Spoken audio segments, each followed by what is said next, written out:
It is a pleasure to be with you here in front of you to share this reflection. In several states and cities in the United States, tomorrow is Columbus Day. It is the second Monday of October, a date that commemorates the arrival of Christopher Columbus in America in 1492. However, in recent decades, many places have stopped celebrating Columbus Day and have replaced it with Indigenous Peoples Day to recognize the Native communities that have lived and continue to live in the Americas since before colonization. There are some territories that have changed the name of Columbus Day to Indigenous Peoples Day. Washington, D.C., Maine, New Mexico, Vermont, South Dakota, Alaska, Michigan, Minnesota, and Wisconsin. I'm sorry that Florida is not. In commemoration of the Native communities that lived and live in America, I encourage you to think about the gospel text, Mark 7, 24, 30, que Mariana leyó. Thank you, Mariana, for reading. Which tell us about the encounter of two cultures where a Gentile woman, Syrophoenicians, meets Jesus, a Jew, challenge him to create a new reality for herself, for her daughter, and future generations. Jesus is our model in cultural interrelatedness. As the gospel recounts, Jesus went to the Gentile region of Tyre and Sidon in border territory, perhaps to have some rest from the crowds. This territory is a pagan territory. This was unusual for a Jew. Entering pagan territory was a way of defiling oneself, a way of being unclean according to the law of Moses. Jesus does not go unnoticed because a pagan woman who hears about him comes and in faith falls at his feet. To prostrate oneself at someone's feet was a sign in Jesus' day of recognition that this person was worthy, someone who could be trusted, and from whom a favor could be requested.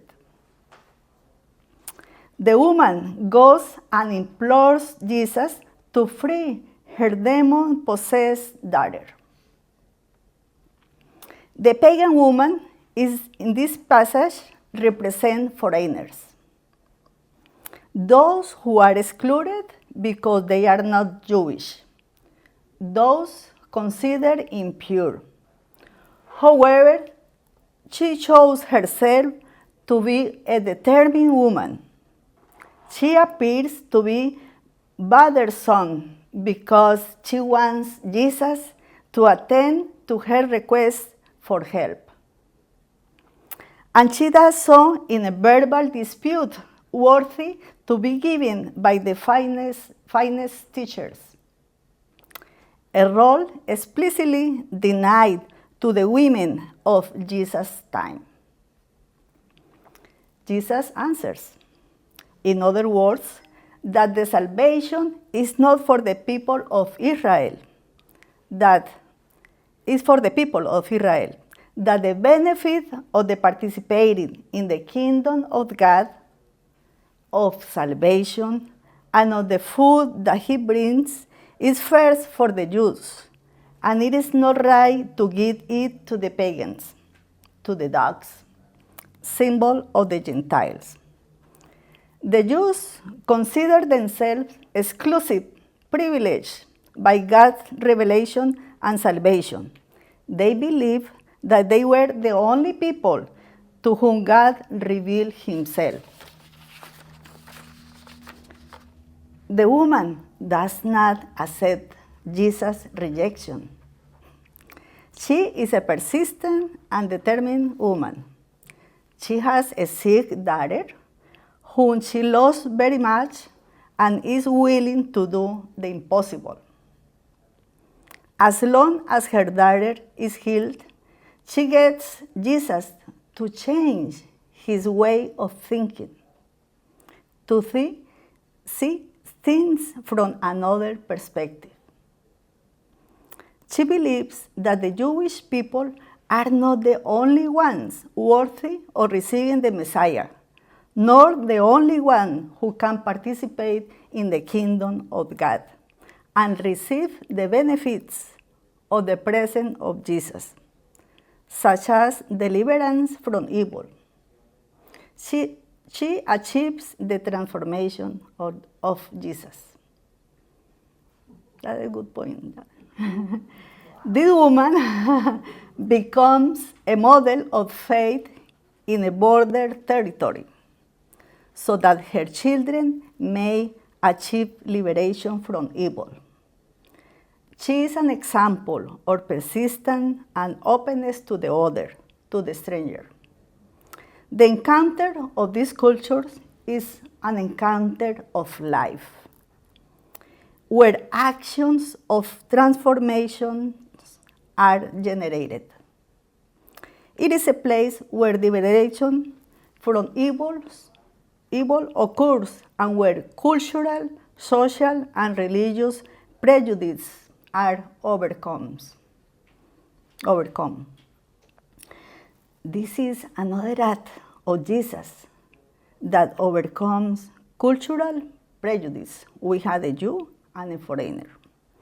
Social prejudice, men talking to a woman, and religious prejudice, Jew and Gentile. Jesus overcomes the patriarchal system and does so to bring healing, life, liberation, that is, to create a new reality. This story and the attitude of Jesus must be understood in the context of the church of Mark the Evangelist, a church that was reluctant to take on doing mission among the Gentiles, because then the arrival of the kingdom would no longer be exclusive to those who were privileged, but open to the pagans and other excluded people. This is the presence of the kingdom that crosses borders. In the same way, our capacity to love should transcend borders, take risks, and share the good news of the gospel of Jesus in those places where others meet, where other cultures meet. On the border of the church, of the people we know, there is always someone who cries out for the closeness, who asks for God's closeness. Let us see some applications for our lives and for the life of the church. First, what can we learn from this woman? Are we willing to encounter other cultures where there are those who do not count, those who do not belong, the impure, and be transformed? Second, are we willing to fight as individuals and as a community to forge new realities of hope, of blessing, of living the values of the kingdom in our family, in ecclesial and social environments, as the Syrophoenician women did? Third, how can we prepare ourselves to take on new challenges, to face the difficulties that arise in our daily lives? in the border territories. That is to say, in situations that challenge our faith and our trust in God. I pray that you and me, we may bear fruits of love in our lives.